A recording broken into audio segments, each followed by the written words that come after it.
حضرت عمر رضی اللہ تعالیٰ عنہ روایت کرتے ہیں کہ زید بن سعانہ نامی ایک یہودی تھا جس کو حضور نے قرض دینا تھا۔ آقا کریم علیہ الصلوۃ والسلام دو جہاں کے مالک ہیں، لیکن حضور کا فقر اختیاری تھا۔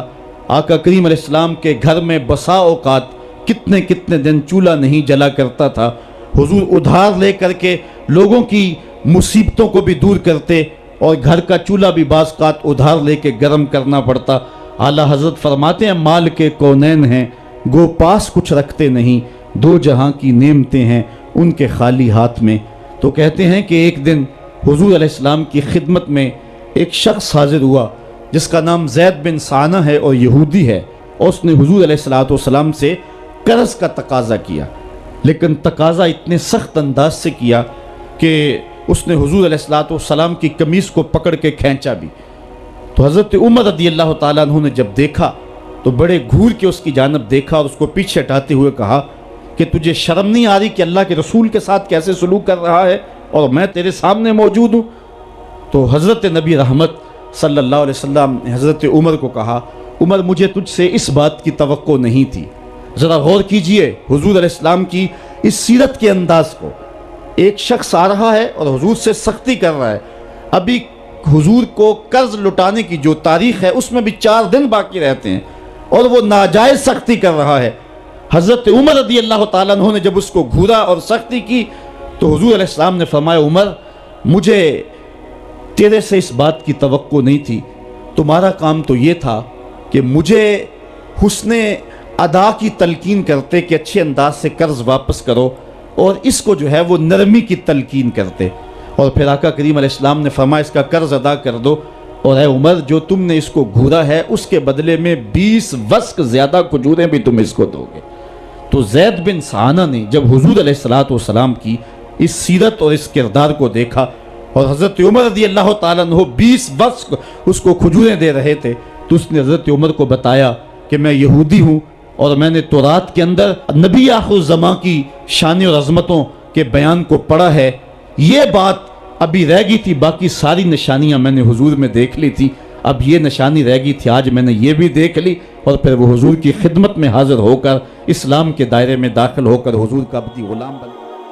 حضرت معاذ بن جبل رضی اللہ تعالیٰ عنہ فرماتے ہیں کہ ایک دن حضور گلی سے گزر رہے تھے اور میں ایک جانور کی کھال اتار رہا تھا، اور مجھے کھال اتارنے کا طریقہ نہیں تھا، مجبوراً مجھے کھال اتارنا پڑی۔ تو حضور گزرے تو مجھے دیکھا کہ معاذ بن جبل کو کھال اتارنا نہیں آ رہی، تو حضور رک گئے اور آقا کریم نے فرمایا معاذ ٹھہرو ذرا میں تمہیں بتاتا ہوں کہ بکری کی کھال کیسے اتاری جاتی، اور آقا کریم آگے بڑھے اور حضور نے خود جو ہے وہ کھال اتاری، اور پھر مجھے فرمایا معاذ ایسے کھال اتارا کرتے ہیں۔ آج ہم اپنے بڑے پن کو اور اپنی عظمت کو اس انداز سے لوگوں کے سامنے رکھنا چاہتے ہیں کہ ہم جو ہے وہ ٹشو کا ایک ٹکڑا بھی نہیں پکڑ سکتے، اور وہ بھی پکڑانے کے لیے ہمارے پاس ایک خادم موجود ہوتا ہے،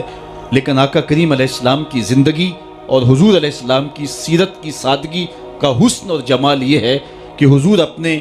کپڑوں کو خود مرمت کر لیتے ہیں اور اپنے دیگر کام خود کرتے ہیں اور بطیب خاطر کرتے ہیں، اور اس میں کوئی چیز اپنے لیے شرمندگی کی محسوس نہیں کرتے ہیں۔ حضرت حسن رضی اللہ تعالی عنہ حضور علیہ السلام کے نواسے بھی ہیں اور آقا کریم علیہ السلام کی صحابیت کا شرف بھی پایا ہے۔ کہتے ہیں کہ کانا یجلس علی الارض، حضور علیہ السلام کی سیرت یہ ہے کہ حضور زمین پہ بیٹھ جاتے تھے، زمین پر بیٹھنے میں حضور شرمندگی محسوس نہیں کیا کرتے تھے، اس کو اپنے سٹیٹس کے خلاف نہیں سمجھا کرتے تھے، زمین کے اوپر حضور بیٹھ جایا کرتے تھے، اور فرماتے ہیں وَيَطْعَمُ، اور زمین کے اوپر بیٹھ کر کے حضور علیہ السلام کھانا تناول فرمایا کرتے تھے۔ حضور کی عادت یہ تھی کہ آقا کریم جب بھی کھانا کھاتے تو حضور جھک کر کے کھانا کھاتے۔ فرماتے ہیں کہ میرے پاس ایک فرشتہ آیا جو کعبۃ اللہ کے صحن میں کھڑا تھا، اور اس کی کمر کعبۃ اللہ کی چھت کے برابر تھی، اتنا اس کا قد تھا، اور اس نے مجھے کہا کہ آپ اگر چاہیں تو آپ کو نبی اور بادشاہ بنا دیتے ہیں، اور آپ اگر چاہیں تو آپ کو عبد اور نبی بناتے ہیں۔ تو فرماتے ہیں کہ میں نے جبریل کو دیکھا، اور جبریل مجھے اشارے سے تواضع کا حکم دے رہے ہیں، تو میں نے عرض کی کہ میں نبی اور عبد بننا چاہتا ہوں۔ تو جب یہ بات حضور نے کہی تو فرمایا عائشہ اگر میں نبی اور بادشاہ بنتا تو یہ جتنے بھی پہاڑ ہیں یہ سونا بن کے میرے ساتھ چلتے، لیکن میں نے اس بات کو اختیار نہیں کیا۔ اور اس کے بعد حضور علیہ السلام جب بھی کبھی کھانا کھاتے تو حضور جھک کر کے کھاتے، جس طرح مالک کی دہلیز سے خیرات ملتی ہے اور کوئی خادم اس کو جو ہے وہ شکرانے کے طور پہ جو ہے وہ انتہائی عجز کے ساتھ کھاتا ہے، ساری زندگی حضور نے کھاتے اور پیتے ہوئے تکیہ نہیں لگایا، ہاتھ میں پلیٹ پکڑ کے اکڑ کے یا ٹہل کر کے یا جو ہے وہ بالکل سیدھے ہو کے نہیں، تھوڑا سا جھک کر کے بغیر تکیے کے حضور علیہ السلام کھانا پسند فرمایا کرتے تھے، اور فرماتے میں اس طرح کھاتا ہوں جس طرح بندے کھاتے ہیں، اور میں اس طرح بیٹھتا ہوں جس طرح اس کے عبد اور اس کے بندے بیٹھتے ہیں۔ یہ حضور علیہ السلام کا طریقہ ہے۔ ایک دن آقا کریم علیہ السلام ایک چٹان کے اوپر بیٹھے تھے اور حضور علیہ السلام قدید کھا رہے تھے۔ یہ خشک گوشت جو کر کے اس کو بعد میں جب پکایا جاتا ہے تو اس کو قدید کہتے ہیں، یا سرید تھی، حضور کھا رہے تھے۔ تو ایک خاتون وہ گزری اور اس کے بارے میں اہل علم کہتے ہیں کہ وہ بڑی زبان دراز تھی اور وہ مردوں کو بھی ایسی باتیں کرتی کہ لوگ جو ہے وہ اس کی شر سے بچا کرتے تھے۔ تو اس نے کہا کہ آپ تو ایسے کھا رہے ہیں جس طرح کہ عبد کھاتے ہیں۔ تو حضور علیہ السلام نے فرمایا اگر میں عبد نہیں ہوں تو کون عبد ہے؟ فرمایا میں سب سے بڑا عبد ہوں۔ تو جب یہ بات سنی تو اس کے قدم رک گئے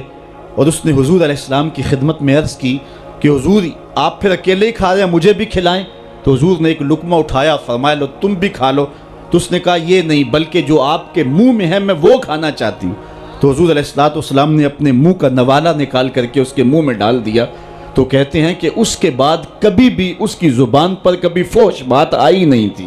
حضور کے جوٹے کی وہ برکت تھی اور اس کا وہ فیضان تھا کہ اس کے اندر ایسی روشنی ہو گئی۔ پہلے وہ سخت لعان تھی، گالیاں دینے والی تھی اور فحش گفتگو کرنے والی تھی، لیکن حضور علیہ السلام کے جوٹے کی برکت سے اللہ تعالیٰ جل شانہ نے اس کی زبان کو حسن بھی دے دیا اور جمال بھی عطا فرما دیا۔ تو حضور علیہ السلام کی عادت تھی کہ آقا کریم زمین پہ بیٹھ کے کھاتے، جھک کے کھاتے، فرماتے میں ایسے کھاتا ہوں جس طرح عبد کھاتے ہیں۔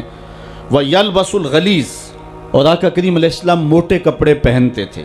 باریک ترین کپڑے پہننے سے حضور نے گریز کیا ہے۔ اور یہ وَيُطِيلُ الصَّلَاةَ، اور حضور کی نماز